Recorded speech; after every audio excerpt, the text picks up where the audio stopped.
క్రీస్తునందు ప్రియ దేవుని బిడ్డలందరికీ యేసుక్రీస్తు వారి అతి శ్రేష్టమైన నామములో వందనములు తెలియచేసుకుంటున్నాను. నేటి దిన ధ్యానాంశము న్యాయాధిపతుల గ్రంథము 7వ అధ్యాయము 2వ వచనము.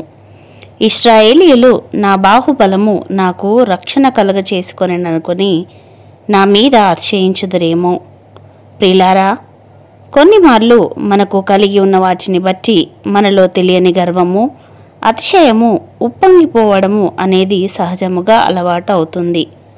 దేవునిపై ఆధారపడటము తగ్గిపోయి మనము కలిగి ఉన్న వాటిపైన, అది డబ్బు అయినా కావచ్చు, వస్తువైనా కావచ్చు, వాహనాలు, ఆస్తి, బంధువులు, స్నేహితులు, ఇటువంటి వాటిపైన ఆధారపడటము అనేది జరుగుతుంది.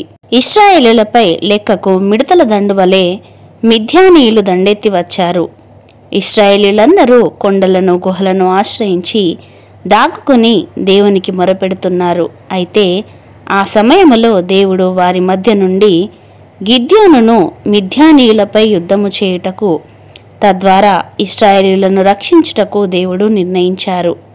కాబట్టి యుద్ధశూరులైన ఇశ్రాయేలీయులను గిద్యోను ఏర్పరచుకున్నాడు. అయితే వారు 32,000 మంది యుద్ధము చేయుటకు వచ్చారు.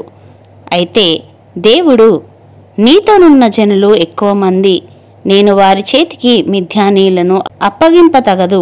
ఇశ్రాయేలీయులు నా బాహుబలము నాకు రక్షణ కలుగచేసుకొనెననుకొని నా మీద అతిశయించుదురేమో అని సెలవిచ్చినాడు. కాబట్టి భయపడుతున్న వారందరూ యుద్ధమునకు రాకుండా వెనుకకు వెళ్ళిపోమ్మని చెప్పగానే ఆ సైన్యములో 20,000 మంది వెనుకకు వెళ్ళిపోయినారు. ఇక మిగిలినది 10,000 మంది మాత్రమే నిలిచి ఉండగా, వారు కూడా అధికమే అని చెప్పి వారికి ఒక పరీక్ష పెట్టగా, వారిలో 9,700 మంది తిరిగి వెనుకకు వెళ్ళిపోయారు. 32,000 మందిలో చివరికి మిగిలింది కేవలము 300 మంది మాత్రమే. ప్రియులారా, ఇక్కడ మనము గమనించినట్లయితే మన జీవితంలో కూడా అనేక మార్లు మనకు ఉన్న వనరులను చూసుకొని వాటిని బట్టే మనకు సహాయము అందింది అని, వాటిని బట్టే మనకు విజయము వస్తుంది అని, వాటిని బట్టే మనము తప్పించుకోగలిగాము అంటూ మనకు ఉన్న వాటిని బట్టి మనము అతిశయిస్తూ దేవుని కరుణాహస్తమును, దేవుని ప్రేమను, దేవుని ప్రణాళికను మనము గమనించకుండా అతిశయిస్తూ ఉంటాము. అదే విధముగా యుద్ధము చేయుటకు అంతమంది బయలుదేరినప్పటికీ కూడా వారిలో భయము అనేది దాగి ఉంది. ఆ భయము వలననే దేవుడు వెనుకకు వెళ్ళిపోమని చెప్పగానే వారు తమ ఇండ్లకు వెళ్ళిపోయారు. అలాగే దేవుడు నీళ్ల యొద్ద వారికి ఒక పరీక్ష పెట్టగా దానిలో వారు కృంగిపోయి ఓడిపోయినారు. 32,000 మంది వచ్చినారు, కానీ చివరికి మిగిలింది కేవలము 300 మంది మాత్రమే.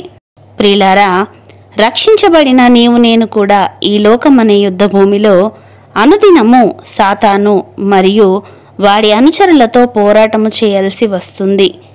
ఏలయనగా మనము పోరాడునది శరీరులతో కాదు గాని ప్రధానులతోనూ, అధికారులతోనూ, ప్రస్తుత అంధకార సంబంధులకు లోకనాథులతోనూ, ఆకాశ మండలమందున్న దురాత్మల సమూహములతోనూ పోరాడుచున్నాము.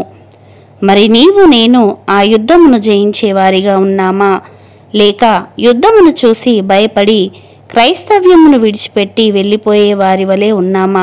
32,000 మంది వెనుదిరిగి వెళ్ళిపోయారు, కానీ 300 మంది మాత్రము విజయము సాధించారు. మరి నీవు నేను ఏ గుంపులో ఉంటున్నామో, వెనుదిరిగి వెళ్ళిపోయే వారి గుంపులోనా, లేక విజయము సాధించిన గుంపులోనా? కాబట్టి ఈ లోకమనే యుద్ధ భూమిలో విజయము చేయించుటకు మన స్వశక్తినో లేకుంటే మనకున్న వనరులను చూసి వాటిపై ఆధారపడకుండా దేవునిపై ఆధారపడుతూ మన ఆధ్యాత్మిక యాత్రలో లోకమనే యుద్ధములో విజయము సాధించేవారిగా ఉందాము. అట్టి కృప దేవుడు మనలకందరికీ అనుగ్రహించునుగాక. ఆమేన్. ప్రార్థించుకుందాము. పరిశుద్ధుడా, ప్రేమామయుడా, పరలోకమందు ఆసీనుడయ్యున్నవాడా, మీకు స్తోత్రములు, వందనాలు. అద్భుతకరుడా, ఆలోచనకర్త, ఆశ్చర్యకార్యములు మా ఎడల జరిగించువాడా, మీకు వందనములు. ప్రభువా, దేవుని ఆశ్రయించు వారికి ఏ మేలు కొదువై ఉండదు అని వాక్యము సెలవిస్తుండగా సాతాను బంధకాలలో చిక్కుకొని మా కష్టములలో శ్రమలలో మనుషులను ఆశ్రయముగా చేసుకొని జీవిస్తుండగా వాక్యము ద్వారా మమ్మలను సరిచేసిన దేవా మీకు స్తోత్రములు. అంధకార సంబంధమైన వాటికి మేము భయపడక మిమ్ములను ఆశ్రయస్థానముగాను కేడముగాను చేసుకొని ఈ లోకమును జయించుటకు మీ కృపను మాకు అనుగ్రహించమని యేసయ్య పరిశుద్ధ నామములో ప్రార్థించి వేడుకొనుచున్నాము పరమ తండ్రి. ఆమెన్.